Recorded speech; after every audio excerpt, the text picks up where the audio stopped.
Social media platforms जो कभी दोस्तों से जुड़ने का जरिया थे, अब संगठित अपराध और गैंगस्टर्स का नया हथियार बनते जा रहे हैं। एक तरफ बदमाश अपनी धाक जमाने के लिए रील्स और पोस्ट में शेखी बघारते हैं, तो दूसरी तरफ अनजाने में हजारों युवा उन्हें फॉलो भी करते हैं। लाइक हो, कमेंट से शुरू हो करके ये पोस्ट रोल मॉडल बन जाती है और फिर अपराध की दुनिया की तरफ कदम बढ़ जाते हैं।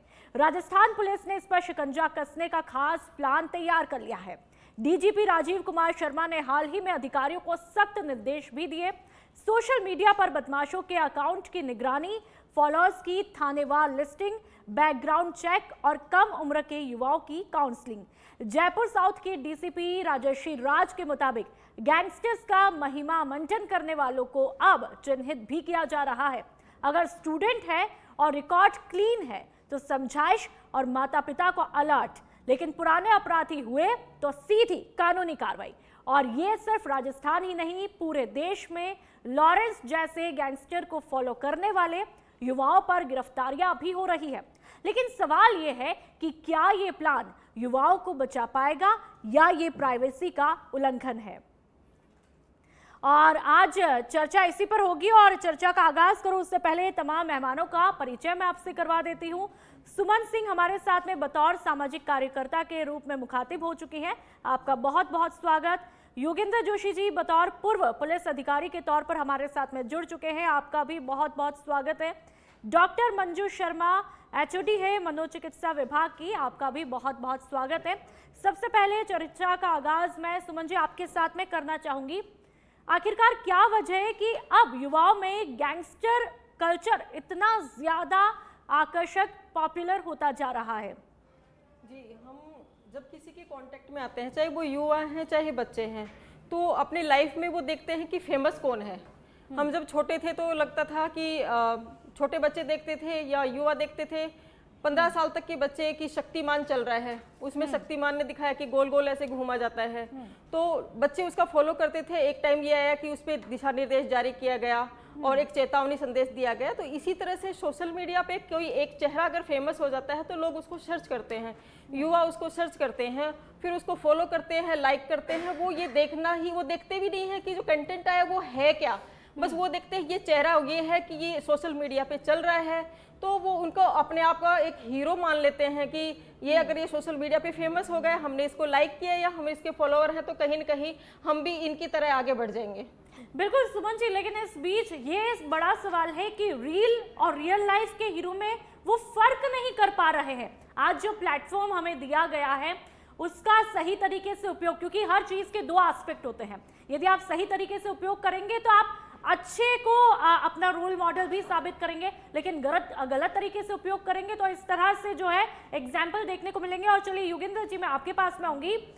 युवाओं का इस तरह से गैंगस्टर को फॉलो करना, हमने हाल ही में लॉरेंस बिश्नोई के मामले में तो कितने ही केसेस देखे होंगे जो उनसे इतना प्रभावित रही है। मैं एक एग्जाम्पल दे रही हूँ, लेकिन क्या ये बहुत बड़े अपराध की श्रेणी में आता है? क्योंकि यहाँ पर यह भी कहा जा रहा है कि भाई आप लाइक और फॉलो करेंगे, कॉमेंट करेंगे तो भी आप पर रडार यानी कि गाज गिरना तय है। तो क्या ये वाकई में बहुत बड़ा अपराध है या फिर एक चेतावनी दी जा सकती है? आप बेहतर तरीके से बता पाएंगे। देखिए, आईटी एक्ट और सूचना प्रौद्योगिकी अधिनियम के अंतर्गत ये अपराध माना जाएगा कि हम किसी भी आपराधिक गतिविधि के बारे में उसका समर्थन करें और हम उसको लाइक करें या डिसलाइक करें, जो भी हमारे है उसमें। तो जो हमारी जो कानून बना हुआ है उस कानून में प्रावधान है और उन कानूनों के प्रावधान के अंतर्गत हम कार्रवाई कर सकते हैं। लेकिन बात ये नहीं है, बात ये है कि दो तरह का सिस्टम चल रहा है अपने। एक सिस्टम तो ये चल रहा है कि जो काल्पनिक कथाएं, काल्पनिक गाथाएं, काल्पनिक चीजें बना करके ओटीटी प्लेटफॉर्म है या सोशल मीडिया पर कोई किस्से हैं, कोई कहानी है, कोई बात है, इस तरह की चीज रखते हैं, वो अलग बात है। उसको रखने से भी फर्क पड़ता है। जिस तरह से पहले क्राइम पेट्रोल आता था, कल मैंने देखा कि करोड़पति जो प्रोग्राम हो रहा था तो अमिताभ बच्चन के सामने एक लड़की बैठी थी, उसने कहा जब मैं क्राइम पेट्रोल आता था तो चिटकनी लगा करके उसको ध्यान से देखती थी और फिर उसका मेरे पे इतना असर हुआ कि रात में अगर मेरे सोने के बाद मेरी फ्रेंड ने खटखटाया मेरा कुंदा दरवाजा, तो मैंने खोला ही नहीं। मुझे इतना डर लगा उसको खोलने में कि पता नहीं कौन आ गया, क्योंकि वो क्राइम पेट्रोल देख करके सोई थी। इसी प्रकार से जो हमारे जो परोसा जा रहा है सोशल मीडिया पर, जो परोसा जा रहा है हमारे जो नेट के माध्यम से है, जो ओटीटी के माध्यम से परोसा जा रहा है, इसका अनुकूल प्रभाव नहीं, इसका प्रतिकूल प्रभाव पड़ रहा है। दूसरा, अपराधी क्या कर रहे हैं, अभी जैसे कुचामन में मर्डर हुआ जिम के अंदर, अब जिसने धमकी दी थी उस व्यक्ति ने पहले जो डाला सोशल मीडिया पर, फिर उसके बाद में उसका मर्डर करने के बाद में फिर डाला, और उसमें यह कहा गया कि ये हालत और लोगों की भी ऐसी ही होगी अगर उन लोगों ने हमारी बात पर ध्यान नहीं दिया, तो हमने जिन जिन को कह रखा है वो लोग अपने नंबर पे आ जाएं। तो दूसरी बात ये हो गई, अपराधी क्या कर रहे हैं कि छोटी उम्र के बच्चों को इस प्रकार के सोशल मीडिया पर जो एक्टिविटीज होती हैं, हथियार दिखाना, हथियार चलाना, और इनसे क्या पता चल रहा है। देखिए, हम आसानी से कह तो देते हैं कि 2 करोड़ रुपया उससे उसने फिरौती मांगी या 3 करोड़ रुपया उसने फिरौती मांगी, लेकिन ये सफल हो जाते हैं जब वो फिरौती अब मिलती है या नहीं मिलती है पता नहीं, लेकिन वो सफल हो जाते हैं जब गोली चलाते हैं, किसी के मकान के बाहर फायरिंग करते हैं, किसी को धमकाते हैं। तो इस तरह की जो हरकतें हैं उनसे वो समझते हैं। लोग क्या करते हैं, बच्चे जब उस तरह की चीजें देखते हैं तो वो बच्चे ये सोचते हैं कि हम भी इस तरह की एक्टिविटीज करें। आप देखिए, छोटा बच्चा होगा, आप घर के अंदर वो जाइए मेले में, दशहरे में सबसे ज्यादा बच्चे पिस्टल खरीदते हैं जी। बताइए क्यों खरीदते हैं पिस्टल? वो ठाए ठाए चलती है, छोटा बच्चा होगा वो ठाए ठाए चलाएगा, वो कभी अपने पापा पे चलाएगा, मम्मी पे चलाएगा, उसको उस बात का आभास नहीं है। लेकिन वो क्या देख रहा है कि ये इस तरह के हथियार चलते हैं, हथियारों का सिलसिला, हथियारों का रिलेशन मानव जब से पैदा हुआ तब से उसके साथ है। पहले लठ थे, डंडे थे, कुल्हाड़ी आई, तलवार आई, बंदूक आई, अब कट्टे आ गए, फिर क्या आ गया, इस तरह की चीजें बढ़ती जा रही हैं। तो इन सब चीजों का जो हम टीवी पर परोसते हैं, जो हम मोबाइल के ऊपर सोशल मीडिया के माध्यम से देते हैं, उनका असर बच्चों पे होता है। दूसरा, जो कमाते नहीं है, जो बेरोजगार हैं, जिनको इनकम सोर्सेज नहीं है, वो सबसे पहले इनसे प्रभावित होते हैं। देखिए, ये तो सोशल मीडिया पे कहेंगे नहीं, बिल्कुल योगेंद्र जी, आपने ये जो तमाम पॉइंट रखे वो बिल्कुल सही है, और ऐसे में कहीं ना कहीं एक गाइडेंस की भी कमी देखने को मिलती है। मैं वापस से आपके पास में आऊंगी, मंजू जी हमारे साथ में लगातार बनी हुई है। मंजू जी, लेकिन आखिरकार क्या वजह है कि जब रोल मॉडल बनने की बात आती है तो ये युवा जो है एक सही रोल मॉडल चुनने की जगह गैंगस्टर को अपना रोल मॉडल मानने लगते हैं। लॉरेंस बिश्नोई वाले केस में बहुत सारी अलग अलग तस्वीरें आई थी, आपने भी देखी होंगी। वहां पर देखा एक हैरान कर देने वाली तस्वीर जो मैंने देखी, एक फीमेल जो है लॉरेंस गैन बिश्नोई से इतना ज्यादा प्रभावित हो गई थी, फैन हो गई थी, शादी करने की बात भी उठी थी। मतलब इस तरह से आपका दिमाग हो जाता है। आखिरकार इसके पीछे क्या कुछ वजह है, और बहुत सारे युवा भी अट्रैक्ट हुए थे। देखो, साइकेट्रिक पॉइंट ऑफ व्यू से ये है कि जब बच्चे की पर्सनालिटी डेवलप होती है तो कुछ कुछ बच्चों में borderline personality trait, anti social personality traits होते हैं जब वो युवा अवस्था में डेवलप हो रहे होते हैं। तो जब ये लोग गैंगस्टर्स और उनकी प्रोफाइल देखते हैं तो उनमें बहुत ही ज्यादा ग्लैमराइजेशन दिखाया जाता है कि बहुत बड़ी गाड़ी है, इनकी लाइफस्टाइल बहुत अच्छी है, पर इसके नेगेटिव व्यू हैं, जो नेगेटिव पॉइंट्स है वो सोशल मीडिया नहीं दिखाता। जो यंग एज में एडोलेसेंट होता है वो आइडेंटिटी के लिए फाइट करता है कि मुझे कोई आइडेंटिफाई करे। दूसरा पॉइंट ये, जब ये गैंगस्टर्स और इनकी जो प्रोफाइल इनको लाइक करते हैं तो उनके ब्रेन में डोपामिन रिलीज होता है। डोपामिन एक रिवॉर्ड सिस्टम होता है ब्रेन में, पाथवे। तो जब जब डोपामिन एक्टिवेट रिलीज होता है तब तब उनको वो एक गुड फील आती है। जैसे कि कोई सब्सटेंस लेता है, कोई नशा करता है तो उस टाइम गुड फीलिंग आती है। उसी तरह की प्रोफाइल जब जब वो इस तरह की चीजें देखता है कि हाँ ठीक है, इसमें आइडेंटिटी है, इसमें कोई डर नहीं है, इसमें इस तरह का हर चीज शो कर सकते हैं, एंगर भी शो कर सकते हैं, तो उनमें डोपामिन रिलीज होने के कारण उनकी डिपेंडेंस हो जाती है और उस साइकिल में चले जाते हैं कि जितनी बार वो लाइक करते हैं उतना डोपामिन रिलीज होता है और उनको एक रिवॉर्ड मिलने लग जाता है, उससे उनको गुड फील आने लग जाता है। सेकेंड है पीयर प्रेशर। अगर आपके ग्रुप में 4 या 5 फ्रेंड है, 2 या 3 उनको लाइक कर रहे हैं तो दूसरे उसके ऊपर उनको ऐसा आएगा कि मैं भी अगर करूंगा तो उनको एक कूल फीलिंग आती है कि हाँ मैं अलग नहीं हूँ, उनका एक पार्ट हूँ।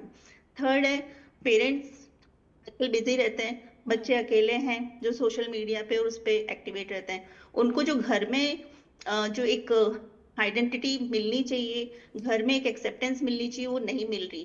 तो सोशल मीडिया के थ्रू उनको एक एक्सेप्टेंस मिल रही है, उनको एक आइडेंटिटी मिल रही है। इस वजह से वो यूथ उस तरफ डाइवर्ट होता है, क्योंकि 10 to 19 ईयर्स की एज इस तरह की होती है कि उनको आइडेंटिटी के लिए वो फाइट करते हैं, और यहाँ से इनको हर जगह सोशल मीडिया पे एक्सेप्टेंस मिलती जाती है, एक तरह का एडिक्शन होता जाता है, तो लगता है ये बहुत ही अच्छी लाइफ है।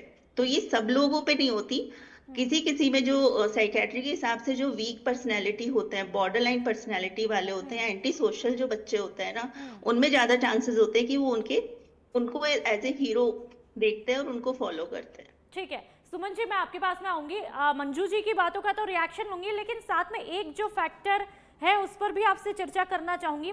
आजकल की युवा जो है वो कहीं ना कहीं क्या ये भी चाहते हैं कि हम कम समय में ज्यादा नाम, ज्यादा पैसा, ज्यादा शोहरत कमाएं, और वो भी एक नया ट्रेंड चला है कि भाई डरा धमका करके हमसे लोग डरे। इस तरह की साइकोलॉजी भी कहीं ना कहीं क्रिएट होती हुई दिखाई देती है। इसका कितना बड़ा रोल और इससे कितना बड़ा इम्पैक्ट पड़ता हुआ दिखाई दे रहा है? देखिए, जो बच्चा है चाहे युवा है, 10 से लेके 18 साल 19 साल का जो युवा है, उसको पहचान, मंजू जी ने सही बताया, उसको पहचान चाहिए और पहचान के लिए मेहनत करनी पड़ती है। अगर हम सही रास्ते पे जाते हैं तो वो सोचता है बच्चे को कि हमको इजी में क्या है, बच्चा कहीं सोशल नहीं है, वो अकेला रह रहा है, पेरेंट्स उसके साथ में नहीं है, तो उसके पास जो आएगा चाहे वो कोई भी है, उसका फर्क उस पर ज्यादा पड़ेगा। तो वो उसके पास क्या है, सोशल मीडिया है, पेरेंट्स ने अगर बिजी करने का उसका व्यवस्था दी है किसी भी तरह की, अगर समझ लो उसको पढ़ना भी है तो सोशल मीडिया से पढ़ना है, उसको इंटरनेट पे देखना है, तो ये फॉलो होता ही नहीं है कि बच्चा देख क्या रहा है, युवा देख क्या रहा है, वो कौन सी दिशा पकड़ रहा है।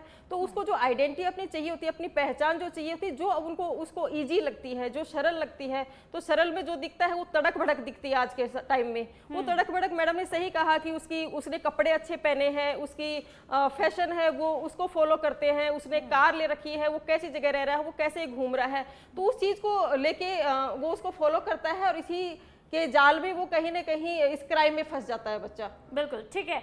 योगेंद्र जी भी हमारे साथ में लगातार बने हुए हैं। योगेंद्र जी, यदि इस दलदल की मैं बात करूं, साइकोलॉजी तो है ही, लेकिन पेरेंट्स को लेकर के कहा गया है यदि कोई बच्चा ऐसा करता है तो माता पिता को पाबंद किया जाएगा। इसका कानूनी आधार क्या है और ये किस हद तक सही है?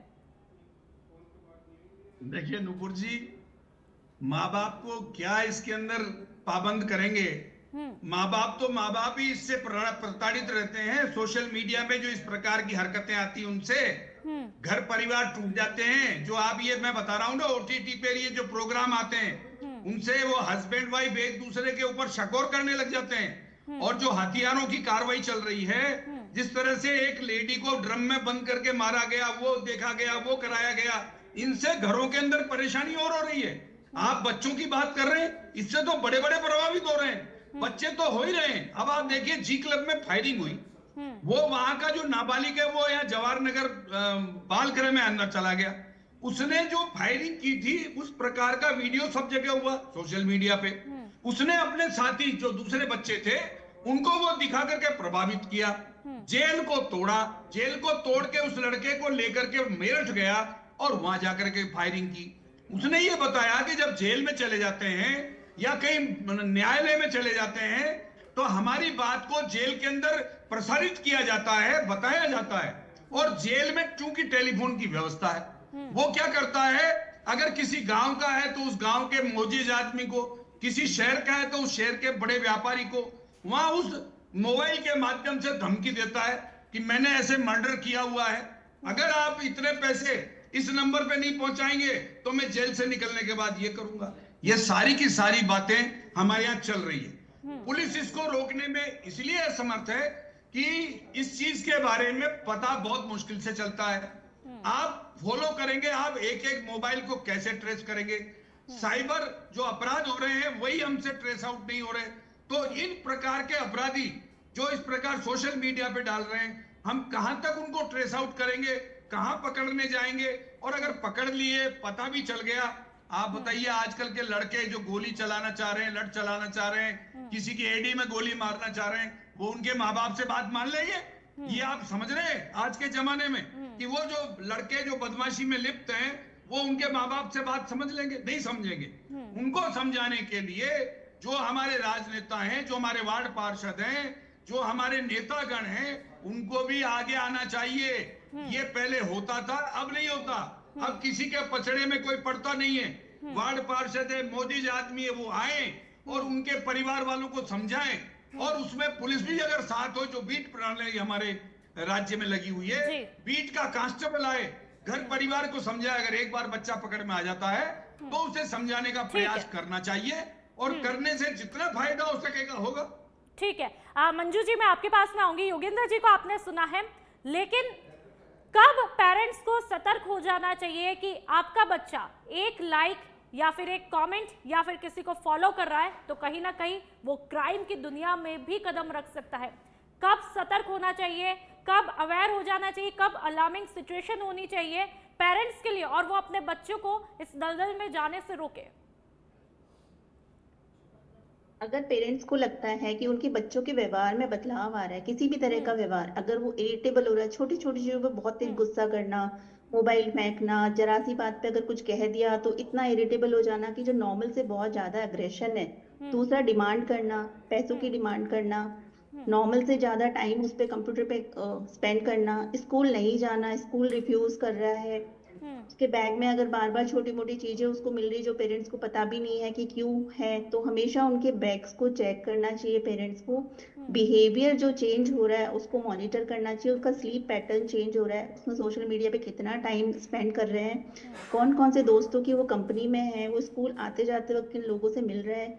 और सबसे ज्यादा तो अग्रेशन, इस एज में अगर बच्चा अग्रेसिव हो रहा है तो पेरेंट्स को अलर्ट हो जाना चाहिए कि कुछ गड़बड़ है, और उसकी जो सोशल मीडिया के थ्रू या फ्रेंड्स के थ्रू या टीचर्स से मिलके या आसपास के एरिया में पूरा ध्यान रखना चाहिए कि बच्चा किस कंपनी में है, और उनको प्रॉपर साइकोलॉजिकल काउंसलिंग के लिए लेकर आना चाहिए बच्चों को, क्योंकि ये भी एक तरह का एडिक्शन है, उसका ट्रीटमेंट करना चाहिए। बिल्कुल, काउंसलिंग का यहाँ पर एक अहम रोल हो जाता है।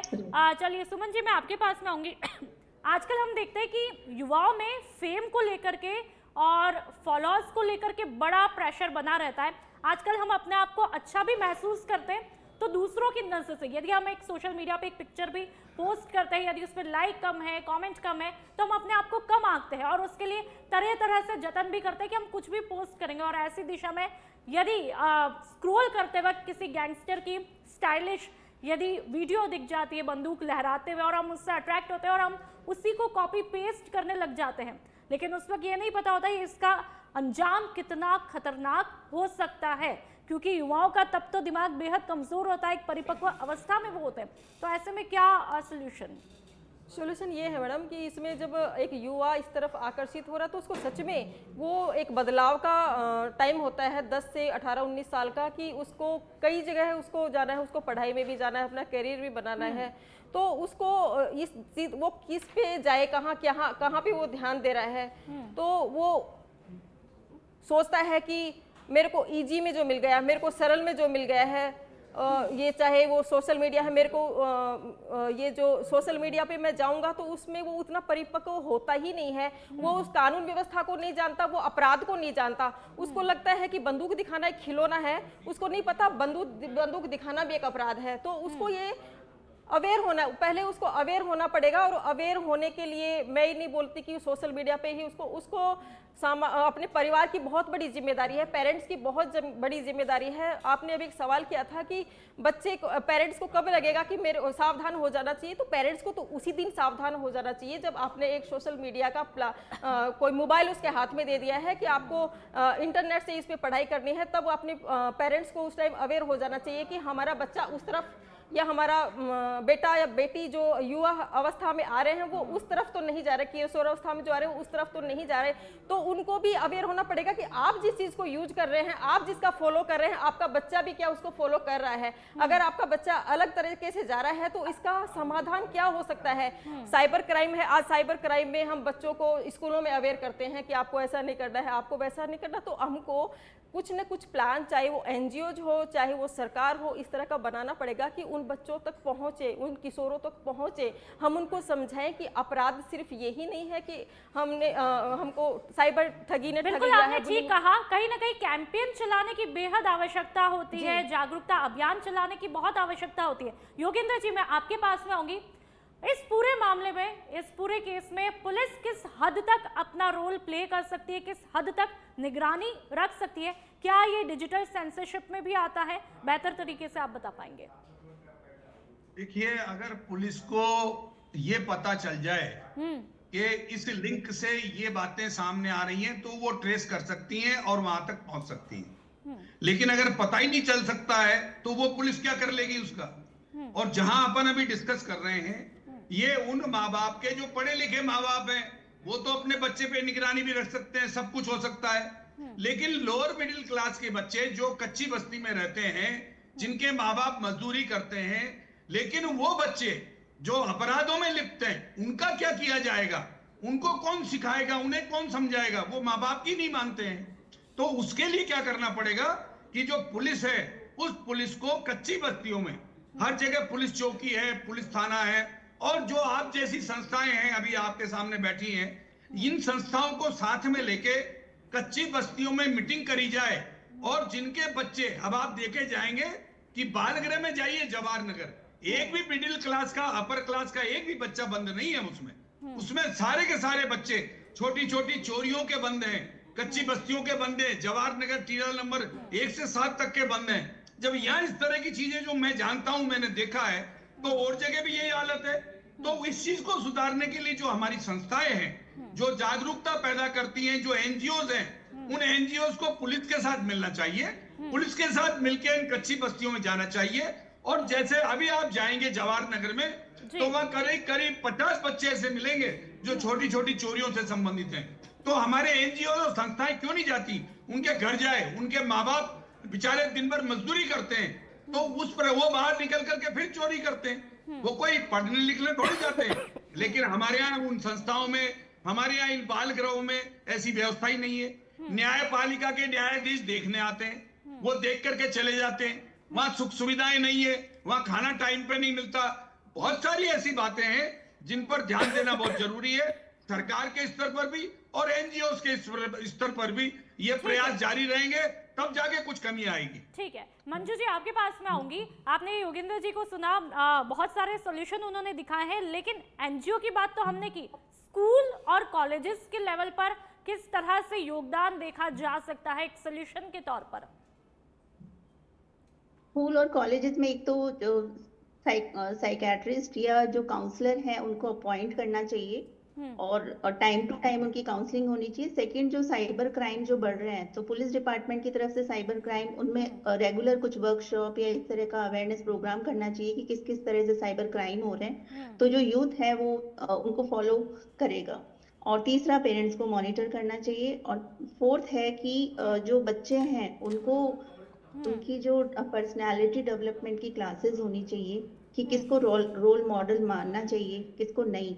तो वो जो रोल मॉडल के लिए उनको स्कूल्स में, कॉलेजेस में ही इस तरह की चीजें दिखानी चाहिए कि किसको फॉलो करना चाहिए और किसको नहीं करना चाहिए। उनको आइडेंटिटी, किसको रोल मॉडल मान लें, क्योंकि उस टाइम उनके पास कोई होता ही नहीं जिसको फॉलो करे।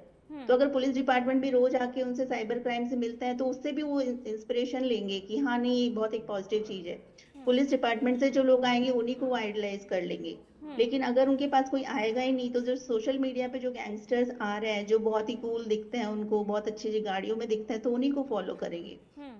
तो स्कूल की, टीचर्स की, पेरेंट्स की, सबकी रिस्पॉन्सिबिलिटी है कि उनकी पर्सनैलिटी डेवलपमेंट का एक पार्ट बने और उनको बताएं कि क्या सही है और क्या गलत है, किसको फॉलो करें या किसको नहीं करें। योगेंद्र जी, अहम सवाल ये भी है कि यदि मान लीजिए कोई युवा या कोई बच्चा फेसबुक स्क्रॉल कर रहा है या कोई भी सोशल मीडिया प्लेटफॉर्म, वो अनजाने में इस तरह की वीडियो पर लाइक कर देता है, कमेंट कर देता है, फॉलो कर देता है, तो क्या उस पर भी बहुत सख्ती पुलिस की देखने को मिलेगी? उसका क्या सॉल्यूशन रहता है?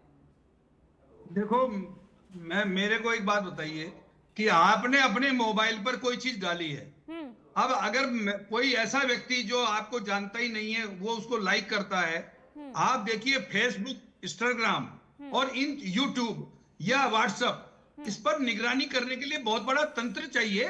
ये कोई मजाक थोड़ी है कि आप हर तंत्र की जानकारी रखें, हर पुलिस वाला हर चीज की जानकारी रखेगा। अगर मान लो कोई सोशल मीडिया पर एक चीज डल गई, वो हमें पता लग जाएगा कि एक अपराधी ने डाला है, एक साधारण इंसान ने कोई चीज डाली है। तो सोशल मीडिया पर जो चीज डली है उसको स्क्रूटनी कौन करेगा, उसको बारीकी से देखेगा कौन? इसके लिए बहुत बड़ा विभाग चाहिए ना। ये कोई योगेंद्र पुलिस जी के- बहुत बहुत पुलिस का शुक्रिया इस मुद्दे पर बातचीत करने के लिए। आप तमाम मेहमानों का बहुत बहुत शुक्रिया। आप बड़ी संजीदगी के सामने आप साथ में आपने इस मुद्दे पर चर्चा की है, लेकिन सवाल आखिरकार यहीं पर आ जाता है कि पुलिस का ये प्लान क्या युवाओं को बचा पाएगा या ये प्राइवेसी का उल्लंघन हो जाएगा? आपकी नजर में क्या कुछ सोल्यूशन है? आप अपने विचार भी जरूर, जब भी हम ये वीडियो यूट्यूब पे डालेंगे, आप सोल्यूशन जरूर दीजिएगा। और इसी के साथ में इस शो में फिलहाल इतना ही। आप देखते रहिएगा सच बेधड़क। नमस्कार।